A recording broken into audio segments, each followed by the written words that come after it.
Heal at your own pace, not at the pace that others expect you to heal.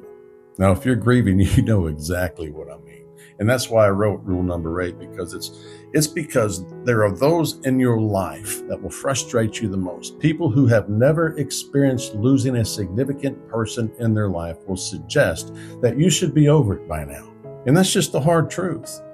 You're going to encounter friends, family, coworkers, bosses who will place expectations on your healing that also includes a timeline. In their defense, they just don't want to see you in pain. They want you normal again. They want you to move on from your loved one, to let go of the past, engage in the future. Maybe in their mind, grief is like healing from a broken bone. You just give it a few months, the pain will cease, and you can get back to normal. It doesn't work that way, does it? So listen to this. If we pay too close attention to people who have not walked through deep grief, no matter their relationship with you, it can create thoughts, doubts that there's something wrong with you. They want to help you return to normal again, not really grasping or registering that your normal disappeared the day your person did. And to create that new normal, which we never asked to do, that's going to take a lot of time, a ton of effort, and a lot of patience. I've talked so many times about the importance of being able to share our grief with someone who really understands grief. But it is equally important to allow your grief to run its course. So grieve at your own pace, not at the pace that others expect you to grieve. Because quite frankly, here is the honest truth about grief, and it's no secret. It's confusing. In the very beginning phases of our grief, the emotions are so raw, so strong, they're so convincing that they begin to tell you things that simply are not true.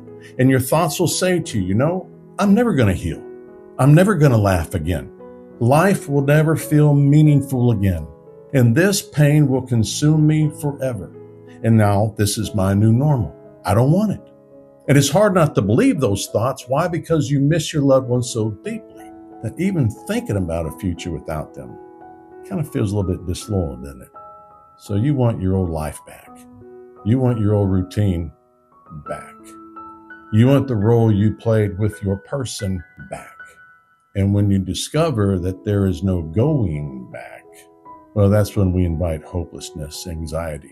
That's when it starts to creep along with our thoughts that maybe there's just something fundamentally wrong with me.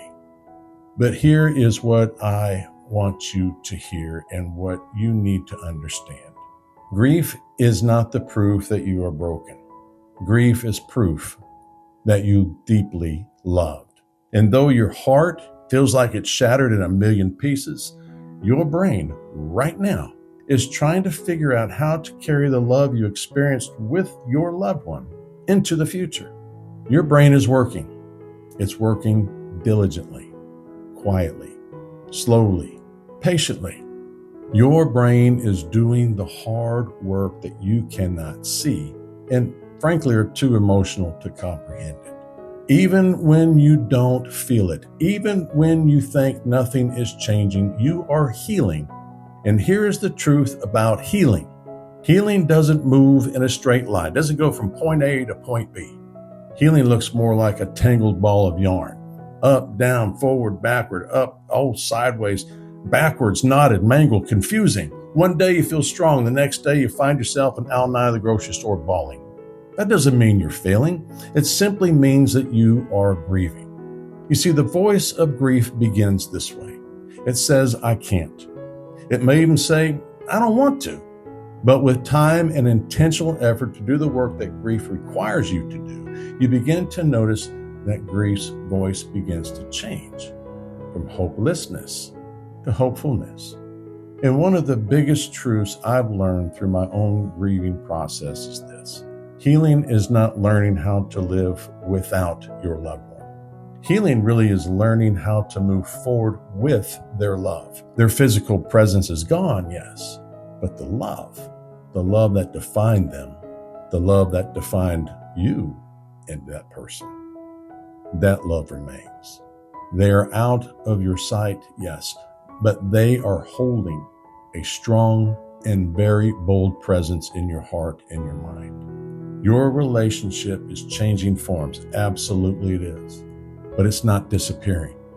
And the voice of grief is moving away from what you lost to helping you walk with him or her down a new and loving path that you have yet to determine. So as the voice of grief changes, something powerful starts to happen as well. The grief slowly shifts. It doesn't shift overnight like we expect.